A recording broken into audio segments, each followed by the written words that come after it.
adik-adik, kembali lagi di channel ini. Pada video pembelajaran kali ini, kita akan belajar materi tematik kelas 4, tema 9, subtema 1, pembelajaran 4. Langsung videonya. Pertama-tama bisa adik-adik buka pada buku adik-adik halaman 21. Di situ ada bacaan. Ayo membaca. Bacalah bacaan berikut. Hemat energi, hemat biaya. Itu adik-adik baca sampai selesai pada halaman 21 sampai 22. Setelah itu, jawablah pertanyaan-pertanyaan berikut. Yang pertama, mengapa kita harus berhemat energi? Jawabannya, kita harus berhemat energi karena energi juga dapat habis. Karena itu, kita harus hemat agar cadangan energi atau energi tidak cepat habis dan masih bisa digunakan lebih lama, sehingga tidak merugikan diri kita sendiri atau diri orang lain. Kemudian pertanyaan nomor 2. Coba jelaskan dengan hemat energi, maka akan menghemat biaya. Nah, jawabannya seperti ini, bisa dilihat. Hemat energi dapat menghemat biaya karena untuk menggunakan energi atau listrik misalnya, itu memerlukan biaya. Dan semakin boros menggunakan energi listrik, maka semakin besar beban biaya yang akan dibayar. Oleh karena itu, kita harus hemat energi agar kita juga bisa menghemat biaya. Kemudian pertanyaan yang terakhir, nomor 3. Bagaimanakah cara menghemat listrik? Cara menghemat listrik itu ada banyak sekali. Antara lain seperti ini. Yang pertama, matikan listrik yang tidak terpakai. Seperti mematikan TV jika tidak ditonton, atau mematikan lampu yang tidak dipakai.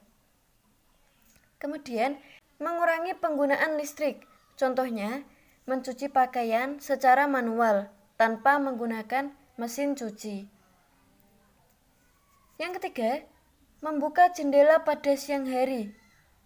Hal ini bertujuan agar udara dan sinar matahari dapat masuk ke dalam rumah dan kita dapat mengurangi penggunaan atau pemakaian lampu dan AC pada siang hari. Karena AC itu menggunakan banyak sekali energi atau listrik. Kemudian, gunakan lampu yang hemat energi seperti lampu LED. Dan yang terakhir, kita harus menggunakan perangkat listrik yang memiliki tegangan atau watt yang lebih rendah. Seperti itu contohnya. Bisa adik-adik tambahkan lagi cara menghemat listriknya. Kemudian adik-adik lihat pada halaman 23. Berdasarkan bacaan di depan, temukanlah ide pokok dan kalimat pendukung tiap-tiap paragraf. Bacakan hasilnya di depan guru dan teman-temanmu. Paragraf yang pertama, ide pokoknya adalah hemat energi adalah menggunakan energi seperlunya saja. Kalimat pendukungnya ada 3. Yang pertama, energi yang kita gunakan tidak dapat diperbarui. Kemudian yang kedua, kita harus menggunakannya sehemat mungkin. Yang ketiga, hemat menggunakan energi berarti menghemat biaya.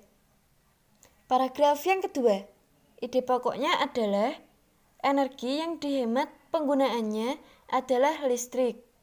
Kalimat pendukungnya ada 3. Yang pertama, listrik energi yang tidak dapat dilihat, namun dapat dirasakan manfaatnya. Yang kedua, listrik sangat berpengaruh terhadap kehidupan manusia. Yang ketiga, listrik sangat berperan membantu berbagai aktivitas manusia.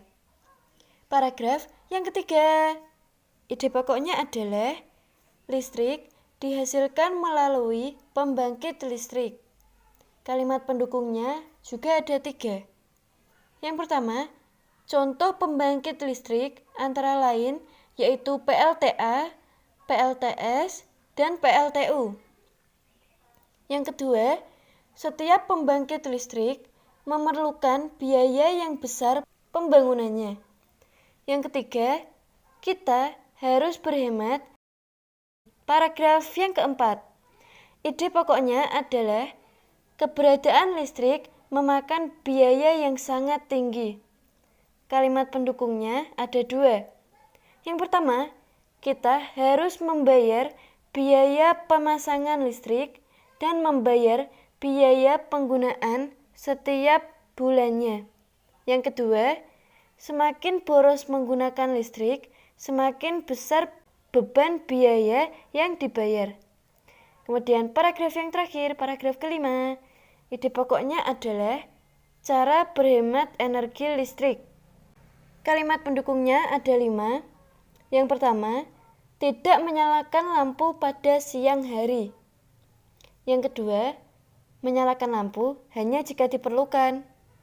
Yang ketiga, lampu dinyalakan maksimal 10 jam setiap hari. Jadi tidak boleh lebih dari 10 jam. Yang keempat, mematikan peralatan elektronik jika tidak digunakan. Yang kelima, menggunakan listrik seoptimal mungkin. Sumber-sumber energi yang ada di Indonesia yang menyangkut kepentingan orang banyak dikelola oleh negara dan dipergunakan untuk sebesar-besarnya kemakmuran atau kesejahteraan rakyat. Contohnya, minyak bumi, batu bara, gas, dan air. Setiap warga negara juga memiliki kewajiban untuk memanfaatkannya dengan bijak dan hemat. Berikut hak dan kewajiban setiap warga negara terhadap sumber energi dan pemanfaatannya. Bisa adik-adik baca sendiri tuh ya pada halaman 24, yaitu kewajiban terhadap sumber energi dan hak memanfaatkan sumber energi. Selanjutnya, ayo berdiskusi pada halaman 25. Bersama temanmu, coba identifikasilah perbuatan orang-orang di sekitarmu berkaitan dengan penggunaan energi dalam kegiatan sehari-hari. Terus di situ ada tabel perilaku orang-orang di sekitarku. Ini kakak kasih contoh, bisa dilihat itu ya. Contoh boros energi, yaitu menghidupkan lampu pada siang hari, tidak mematikan keran yang tidak dipakai, terus menonton televisi sepanjang hari, menghidupkan pendingin ruangan sepanjang hari, dan tidur dengan kondisi lampu tetap menyala. Itu adalah contoh boros energi. Kemudian, contoh hemat energi, yaitu mematikan lampu pada siang hari, mematikan keran air saat tidak dipakai, membatasi jam menonton televisi, menghidupkan pendingin ruangan saat cuaca panas saja, jangan berlebihan. Tidur dengan mematikan lampu. Itu adalah contoh-contoh hemat energi. Dapat adik-adik tambahkan lagi, biar lebih bagus, lebih banyak. Jadi adik-adik dapat informasi atau pengetahuan baru yang lebih banyak. Kemudian, ayo membaca. Bacalah bacaan berikut, manusia dan lingkungan. Itu bisa adik-adik baca mulai halaman 25 sampai halaman 26. Selanjutnya, pada halaman 26, ayo berlatih. Kamu telah membaca bacaan manusia dan lingkungan. Kemudian, tentukan informasi-informasi penting pada bacaan tersebut. Lengkapilah peta pikiran berikut. Di situ ada peta pikiran. Yang lingkaran itu tengahnya ada tulisan manusia dan lingkungan. Kemudian kolom yang kiri, lingkungan memiliki daya dukung bagi kehidupan. Apa maksudnya? Apa sih maksud lingkungan yang memiliki daya dukung bagi kehidupan? Jadi ini jawabannya. Lingkungan mempunyai kemampuan untuk mendukung kehidupan manusia dan makhluk hidup lainnya. Kemudian kolom yang kanan. Sikap apa yang seharusnya dilakukan manusia terhadap lingkungan? Manusia harus dapat berpikir dan berperilaku secara tepat, bijak, dan bertanggung jawab. Kemudian kolom yang terakhir, yang paling bawah. Mengapa manusia harus baik terhadap lingkungan? Jawabannya, manusia harus baik terhadap lingkungan karena manusia hidup dalam lingkungan. Kehidupan manusia akan bergantung pada lingkungannya. Jadi ini bisa dilihat ya peta pikirannya. Terus adik-adik tulis di buku adik-adik. Kemudian ayo berlatih pada halaman 27. Salah satu kewajiban manusia adalah menjaga lingkungan alam. Apa yang terjadi jika manusia tidak melaksanakan kewajiban tersebut? Carilah jawaban pertanyaan tersebut dengan bertanya kepada narasumber di sekitarmu.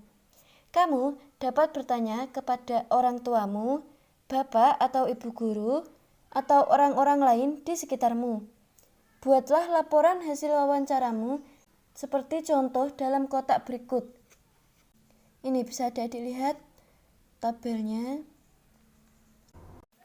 Ini kakak kasih contoh laporan hasil wawancaranya yang sudah ada jawabannya. Ini ada 10. Bisa dilihat ya, itu sudah ada pertanyaannya, sudah ada jawabannya. Ini 1-10. Ini mungkin kekecilan ya. Jadi kakak potong-potong gambarnya jadi sedikit-sedikit biar adik-adik bisa jelas membacanya. Jadi ini yang pertama, nomor 1 dan 2. Ini bisa dibaca ya ini. Kemudian ini nomor 3 dan 4. Bisa adik-adik lihat ya. Adik-adik tulis di buku adik-adik. Ini nomor 5 dan 6. Lanjutannya yang tadi. Adik-adik tulis juga. Kemudian ini yang nomor 7 dan 8. Adik-adik baca.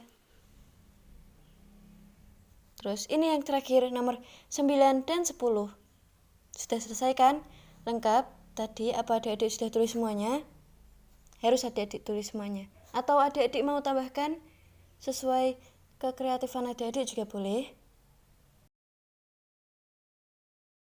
Kemudian pada halaman 28, ayo bermain peran. Pada pembelajaran yang lalu, kamu telah mengetahui hak dan kewajiban warga negara terhadap lingkungan alam.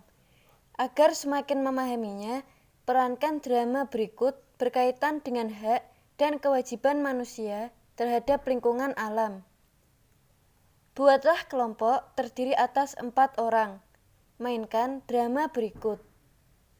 Jadi adik-adik diharuskan memainkan drama yang terdapat pada halaman 28 itu bersama kelompok adik-adik. Terus setiap kelompok itu dibagi atas perannya masing-masing. Ada yang berperan sebagai Andi, ada yang berperan sebagai Lili, terus ada Johan dan Alisa. Jadi adik-adik mainkan drama tersebut di depan kelas. Sekian adik-adik pembelajaran kali ini. Semoga pembelajaran tadi dapat membantu adik-adik. Kalau adik suka, jangan lupa klik like dan subscribe ya. Terima kasih sudah menonton. Wassalamualaikum warahmatullahi wabarakatuh.